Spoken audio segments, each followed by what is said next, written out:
The name of the game and the kanji character are both Ishi. Ishi is also a girl's name in Japan. It translates directly as rock or stone. Stones have a connection to people who are dependable, strong, and nurturing people. And of course, they are components of Asian ancient strategy games like Go.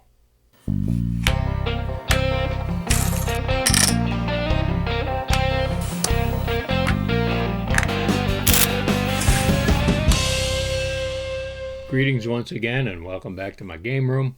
This is another one of those games that's a part of our Alexander Randolph collection, and it was invented by Mr. Randolph when he was living in Japan. That was in the late 1950s, and while he was there he got a strong connection to board games in general, but he definitely took to playing shogi, and by playing with the Japanese champions, he eventually got really good at it and became a shogi dan. Inspired by that rich heritage of gaming in Asia, he began to create games of his own. So Ishi not only describes the original components of Mr. Randolph's game, but also places it firmly in that same category, along with the Asian games of Go, Gomoku, Ninku-Renju, and a lot of the Korean Gono games. It definitely has some Go-like features, but it's played in two different phases, a placement phase and a removal phase. And each of those phases is like a separate game within a game. I guess you could think of it like two non-identical twins, because they're very similar. They call that dizygotic or zygotic. Let's just call it Ishi. Two players sit opposite each other around the triangular board, each with a collection of 40 pegs. The first half of the game is the placement round. The first player, chosen however you like, starts the game by placing 7 pegs in a connected group anywhere on the board.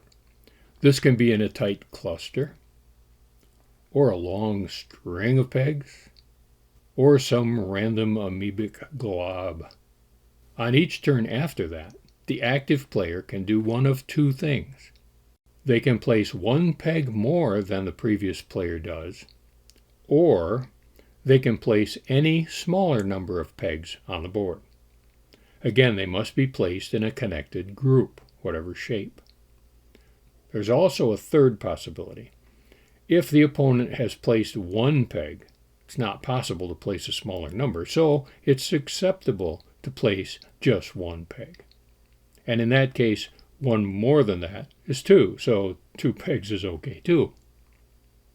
This placement round goes on like this until one player is forced to play the last peg, and when they do, they lose. Don't place the last peg. Well, then we move on to the removal round.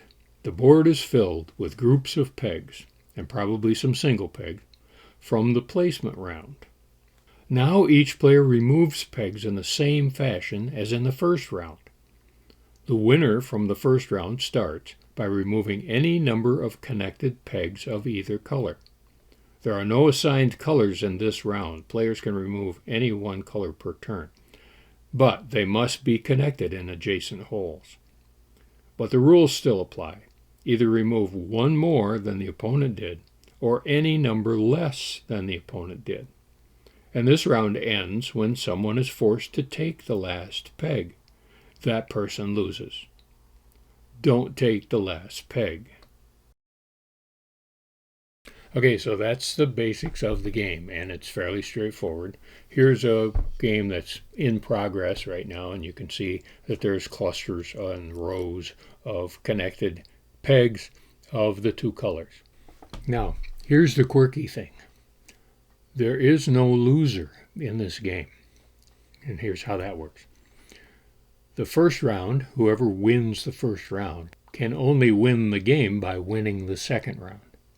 The person who loses the first round can still win the second round, but that's not a win because it's only half there, but they can cause it to be a draw. Each of them wins 1 game. So there's no loser. There's either a winner or there's a draw. Very interesting. Now the claiming of territories is a little bit Go-like. And the choices of how many pegs you place and where you place them has some deeper meaning than just a random placement of pegs. By creating these clusters of pegs or these groups of pegs, you're anticipating that second round when it's time to remove pegs and give yourself a chance to remove pegs in certain groups and so on. It can get pretty deep because of the number of places there are on that board. Now, the game of Ishi was first published in 1974 by Otto Meyer Verlag. That company was based in Ravensburger, Germany, and later took on the name Ravensburger as the name of the game company. Well, now it's being published by us here at NewVenture Games as part of our Alexander Randolph collection.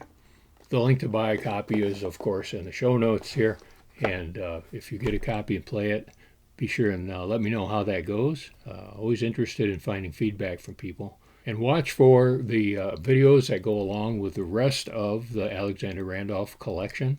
We feel very honored to be able to bring some of Mr. Randolph's games back to the world now in a new life. And so, as usual, I leave you with these words of wisdom. Be sure to play every day.